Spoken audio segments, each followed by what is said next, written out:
हमारे पंचायत के दूर दराज से आए हुए हमारे मेहमान नवाज लोग, मैं सबसे पहले गणतंत्र दिवस के शुभ अवसर पर तमाम यहाँ के साथ साथ पूरे भारतवर्ष के लोगों को मैं हार्दिक शुभकामनाएं देता हूँ, क्योंकि ये हमारे लिए बहुत हर्ष और उल्लास की बात है। दोस्तों, इस त्योहार को ये लोकतंत्र का महापर्व है।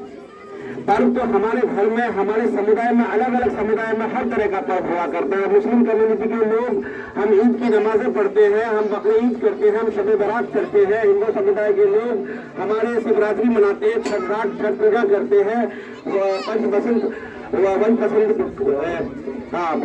तरह तरह के त्यौहार करते हैं। हमारे क्रिश्चियन साथी वो अपने त्यौहार मनाते हैं, लेकिन तमाम लोगों को, हर समुदाय के लोगों को अगर आप एक जो है जोड़ देंगे पूरे भारतवर्ष में, तो दो त्यौहार है हमारे भारत में।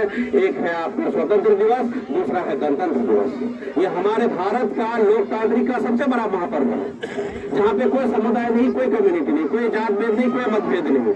तो मैं इस तिरंगे को फहरा कर, और यहाँ पर जितने भी लोग हम लोग शामिल हुए इस तिरंगे को फहराने के लिए, हम लोग अपने आप को काफी गर्वान्वित महसूस कर रहे हैं। हम लोग खुशनसीब हैं कि हम आजाद भारत में अपने तिरंगे को पूरे फख्र के साथ सलामी देते हैं और झंडा फहराने का काम करते हैं। हमारे लिए बहुत बड़ी बात है। दोस्तों, हमें इसका कदर नहीं होगा, क्योंकि 1947 में भारत आजाद हुए, तकरीबन 79 साल हो गया। जो लोग उस आजादी की लड़ाई में थे, अपने मुल्क में जो लोग, हिंदुस्तान को सोने की चिड़िया कहा जाता था, यह मुल्क पूरी दुनिया में सबसे शक्तिशाली था। इस मुल्क में पूरी दुनिया में सबसे ज्यादा खजाना था, और इसीलिए इस मुल्क का नाम हिंदुस्तान पूरे विश्व में जो है हिंदुस्तान को सोने की चिड़िया के नाम से जाना जाता था। बहुत अमीर देश था। गलत लोगों की नजरें पड़ी और यहाँ पे ब्रिटिश गवर्नमेंट ने यहाँ कब्जा जमाया, फिर हमारे मुल्क में हमें ये कैद कर दिया गया है। हम अपने ही मुल्क में, अपने घरों के अंदर कैद हो गए। हमारे मौलिक अधिकार हमसे छीन लिया गया, हमें बंधुआ मजदूर बना दिया गया, हमारा कोई राइट्स नहीं था, हमारे मौलिक अधिकार को खत्म कर दिया गया।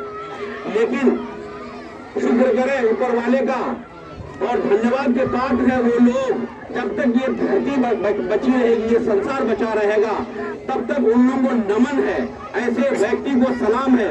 वो हमारे जो पूर्वज हैं, चाहे वो महात्मा गांधी हो, सुभाष चंद्र बोस हो, अशफाकुल्लाह खान हो, अब्दुल हमीद हो, ऐसे ऐसे लोग। और न जाने कितनी माएँ जो है वो अपने बच्चों को, जो कितने बच्चे हैं जो यतीम हो गए थे, कितनी माएँ जो विधवा हो गई थी, तब जाकर के सैकड़ों साल लड़ाई चली हिंदुस्तान में, बहुत सारे लोगों ने अपनी जान की आहुति दिया। उसके बाद हमें 1947 में हमें एक आजाद भारत मिला।